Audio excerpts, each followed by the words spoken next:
اداکار فردوس جمال کی اہلیہ نے شادی کے 35 سال بعد طلاق لے لی، جس کا انکشاف ان کے بیٹے حمزہ فردوس نے اپنے ایک ویڈیو پیغام میں کیا۔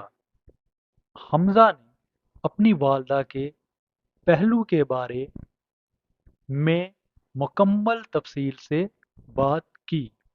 انہوں نے اپنے والد کے ساتھ اپنے خاندان کے تمام پیچیدہ تعلقات کو بھی شیئر کیا۔ انہوں نے اپنی ویڈیو میں کہا کہ اب جب کہ میرے والد نے ہمارے ذاتی معاملات پر انٹرویو دیا ہے تو مجھے کہانی کا اپنا پہلو بھی بتانا چاہیے۔ سب سے پہلے آپ کو بتانا چاہتا ہوں کہ میری والدہ نے میرے والد سے خلا لی ہے۔ کوئی بھی عورت شادی کے 35 سال بعد خلا لینا نہیں چاہتی۔ میری والدہ میرے والد کے ساتھ پیچیدہ رشتے میں رہی۔ میری والدہ نے اپنی ساری زندگی خیر کی امید میں تکلیفوں اور پریشانیوں میں گزاری۔ کئی بار ایسا ہوا اور ایسا سوچا کہ حالات بہتر ہو جائیں گے، لیکن ہمارے معاملے میں کچھ بھی بہتر نہیں ہوا۔ اس نے مزید اپنے والد کی کوتاہیوں کی طرف اشارہ کرتے ہوئے کہا کہ ان کے والد کے بارے میں بہت سی بری عادتیں تھیں جو ان کے لیے بطور بیٹا اور خاندان بہت تکلیف دہ تھی، اور میں نے اپنی والدہ اور میں نے اپنے والد کے بھائیوں سے بھی بات کی، لیکن انہوں نے اپنی غلطیوں کو تسلیم نہیں کیا اور اپنے بچوں اور بیوی کے خلاف چلے گئے۔ کینسر کے علاج کے بارے میں بات کرتے ہوئے حمزہ نے کہا کہ یہ ہمارے لیے ایک تکلیف دہ وقت تھا جب انہیں کینسر ہوا۔ یعنی انہوں نے کہا کہ میرے والد صاحب کو جب کینسر ہوا، ہم نے ان کا مکمل علاج کروایا، جو کہ بہت مہنگا علاج تھا۔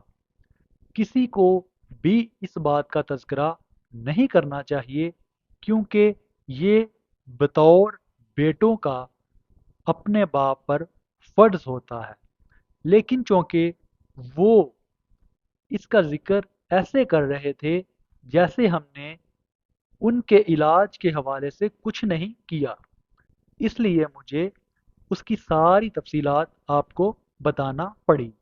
ایک بیٹے نے پیسے بھیجے، دوسرے نے ہسپتال میں ان کی دیکھ بھال کی، اور بیٹی نے ان کی دوا کی دیکھ بھال کو یقینی بنایا، لیکن یہ سب کام بے سود گئے۔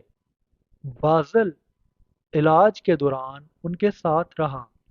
وہ ہمارے والد کا زخم دیکھ کر بے ہوش بھی ہو گیا۔ کاش ہم آپ کو مزید بھی بتا سکتے۔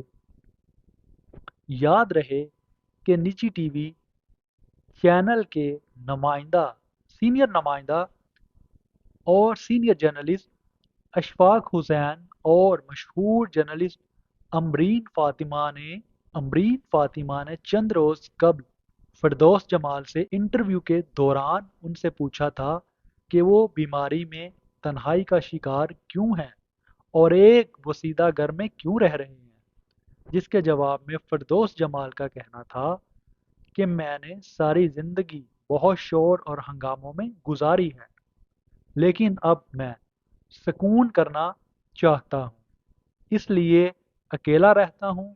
فردوس جمال نے یہ بھی بتایا کہ وہ کرائے کے گھر میں اکیلے رہتے ہیں، لیکن انہوں نے خاندانی معاملات پر بہت ہی محتاط انداز میں گفتگو کی۔ تو انشاءاللہ اگلے ویلوگ میں آپ کو کہانی کا دوسرا رخ بھی بتاؤں گا، یعنی فردوس جمال کے انٹرویو کی مکمل تفصیل آپ کو اگلے ویلوگ میں بتاؤں گا۔